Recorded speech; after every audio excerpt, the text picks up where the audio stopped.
warahmatullahi wabarakatuh. Perkenalkan, nama saya Nur Fitri Kurnia, NIM 2352-449. Saya dari jurusan Akuntansi Syariah 2. Di sini saya membuat video untuk memenuhi salah satu tugas saya, yaitu tugas mata kuliah Sejarah Pemikiran Ekonomi Islam. Baik, di sini saya akan menjelaskan salah satu tokoh, yaitu tokoh Umar bin Khattab. Yang pertama kita masuk ke dalam biografi Umar bin Khattab. Umar bin Khattab mempunyai nama lengkap Umar bin Khattab bin Naufal bin Abdul al-Uzza bin Riyad bin Qurat bin Raza bin Adi bin Buayyah al-Quraisy al-Adawi. Usia Umar radhiyallahu anhu lebih muda 13 tahun dari Nabi Muhammad SAW, karena Umar lahir 13 tahun setelah tahun gajah, yang dimana tahun kelahiran Nabi Muhammad. Umar bin Khattab lahir pada tahun 584 Masehi. Ia adalah putra dari Khatam bin Naufal dan Khatamah bin Hisham. Kedua orang tuanya berasal dari suku Adi, suku yang terpandang di kalangan orang-orang Quraisy. Sebelum memeluk Islam, Umar adalah orang yang sangat disegani dan dihormati oleh penduduk Mekah. Ketika Nabi Muhammad SAW menyebarkan Islam secara terbuka di Mekah, Umar bereaksi sangat antipati terhadapnya.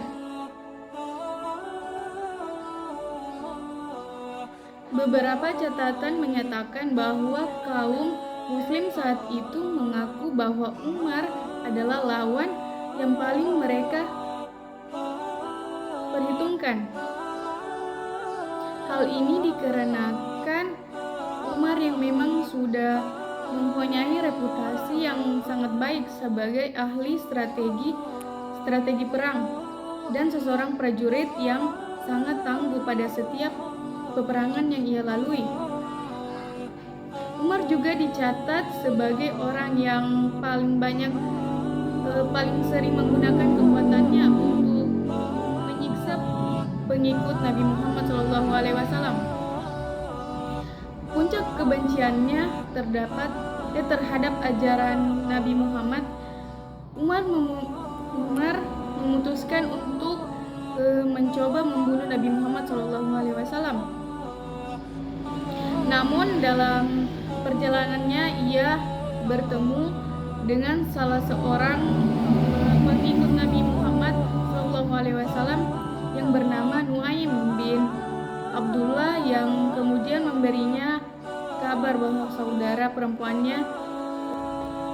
Namun dalam perjalanannya ia bertemu dengan salah seorang pengikut Nabi Muhammad SAW yang bernama Nuaim bin Abdullah, yang kemudian memberinya kabar bahwa saudari perempuannya telah memeluk Islam.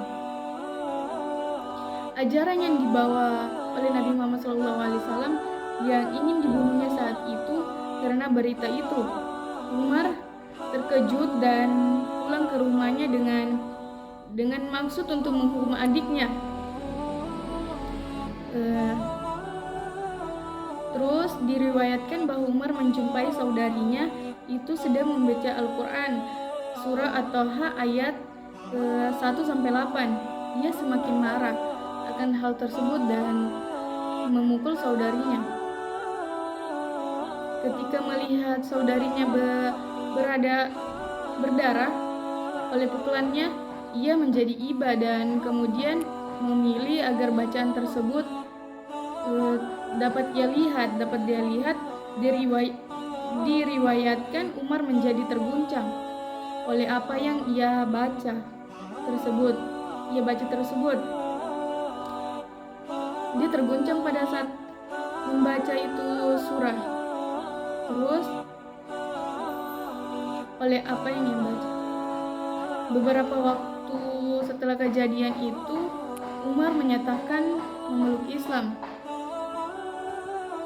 Tentu saja hal itu membuat hampir seisi Mekah terkejut karena seseorang yang terkenal paling keras, menantang, dan paling kejam dalam menyiksa para pengikut Nabi Muhammad malah memeluk ajaran agama yang dibawa oleh Nabi Muhammad. Terus akibatnya Umar dikucilkan dari pergaulan Mekah dan ia menjadi kurang atau tidak dihormati lagi oleh para penting Quraisy yang selama ini diketahui selalu membelanya. Terus kisah Umar bin Khattab yang memeluk agama Islam membawa kekuatan yang cukup besar bagi perjalanan dakwah Nabi Muhammad SAW. Pasalnya Umar memberikan masukan kepada Nabi Muhammad SAW untuk melakukan syiar atau Islam secara terang-terangan. Terus bukan secara diam-diam lagi seperti yang selama ini dilakukan, hingga sejak itulah agama Islam disebarkan secara terang-terangan. Semenjak Umar masuk Islam, Nabi Muhammad SAW memberikan sambutan kepada Umar dengan julukan Al-Faruq, yang artinya pembeda, karena dengan Umarlah Allah SWT membedakan antara yang hak dan yang batil. Selanjutnya yaitu Umar bin Khattab juga menjadi penasihat terdekat Nabi Muhammad SAW, sehingga sepanjang umur Nabi Muhammad SAW. Terus kita masuk pada masa Khalifah Umar bin Khattab radhiyallahu anhu. Usai Khalifah Abu Bakar As-Siddiq radhiyallahu anhu memerintah dan memimpin Islam setelah 2 tahun lamanya, Abu Bakar radhiyallahu anhu jatuh sakit. Kondisi Abu Bakar saat itu yang sakit membuat Umar menjadi merasa kayak khawatir, dan bila tidak menemukan pengganti Abu Bakar radhiyallahu anhu secepatnya. Akhirnya Umar bermusyawarah dengan para sahabat guna mempertimbangkan siapa yang pantas menggantikan Abu Bakar radhiyallahu anhu menjadi Khalifah Abu Bakar radhiyallahu anhu. Mengungkapkan beberapa kriteria yang harus dimiliki oleh seseorang khalifah. Berdasarkan masukan-masukan yang diterima, Abu Bakar kemudian memilih Umar bin Khattab untuk menggantikannya menjadi khalifah. Abu Bakar pun lalu membuat bait yang berisi penunjukan Umar bin Khattab sebagai penggantinya dan dengan demikian orang-orang mukmin harus patuh terhadapnya. Umar bin Khattab dijadikan khalifah dengan dibaitnya pada bulan Jumadah Al-Khairat tahun 13 Hijriah. Tapi Az-Zuhri menyatakan bahwa Umar bin Khattab diangkat menjadi khalifah pada hari kematian Abu Bakar, tepatnya 8 hari sebelum Jumadah Al-Akhirah. Selama pemerintahan Umar, kekuasaan Islam tumbuh sangat pesat.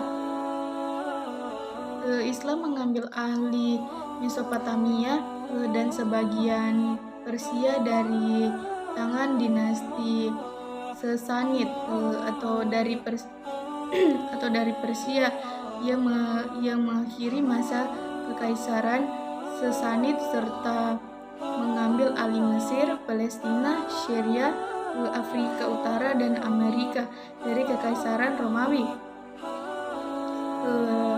saat itu ada dua negara adidaya yang yaitu Persia dan Romawi. Namun keduanya telah ditaklukkan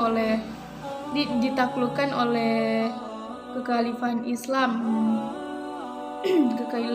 Islam di bawah pimpinan Umar. Sejarah mencatat banyak pertempuran besar yang menjadi awal penaklukan ini.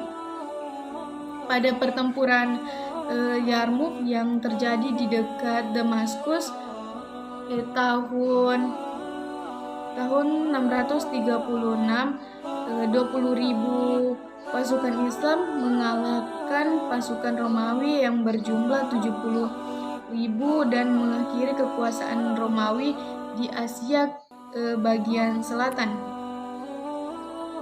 Terus pasukan Islam lainnya dalam jumlah kecil mendapatkan kemenangan atas pasukan Persia dalam jumlah yang lebih besar pada pertempuran Al-Qadisiyah tahun 636 di dekat Sungai Efrat.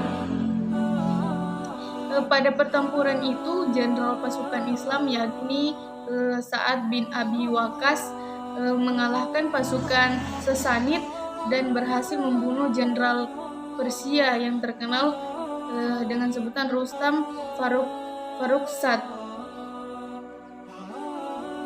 Pada tahun 637 setelah pengempungan yang lama terhadap Yerusalem, pasukan Islam akhirnya mengambil alih kota tersebut. Tahun 638 ia memerintahkan untuk memperluas dan merenovasi Masjidil Haram dan yang ada di Mekah dan Masjid Nabawi yang ada di Madinah. Ia juga mulai proses kodifikasi hukum Islam. Pembentukan Baitul Mal menjadi salah satu pembaharuan Umar dalam bidang ekonomi. Sekitar tahun ke-17 Hijriah, tahun keempat kekhalifahannya, Umar mengeluarkan keputusan bahwa pengenalan Islam hendaknya mulai dihitung saat peristiwa hijrah. Selanjutnya itu kita membahas tentang wafatnya Umar bin Khattab. Umar bin Khattab menjadi khalifah selama 10 tahun, yaitu pada 634 sampai dengan 644 Masehi.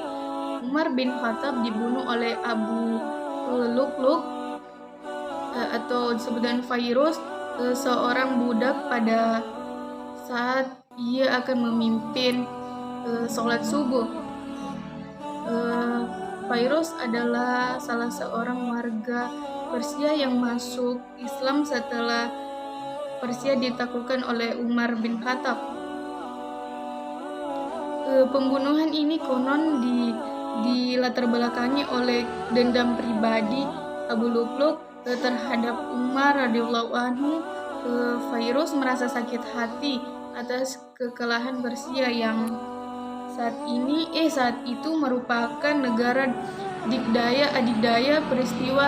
Peristiwa ini terjadi pada hari Rabu 25 Zulhijjah 23 Hijriah 644 Masehi. Sekian materi dari saya. Baiklah, itu penjelasan dari saya tentang sejarah pemikiran ekonomi Islam pada masa Umar bin Khattab radhiyallahu anhu. Sekian saya akhiri, wabillahi taufiq wal hidayah. Wassalamualaikum warahmatullahi wabarakatuh.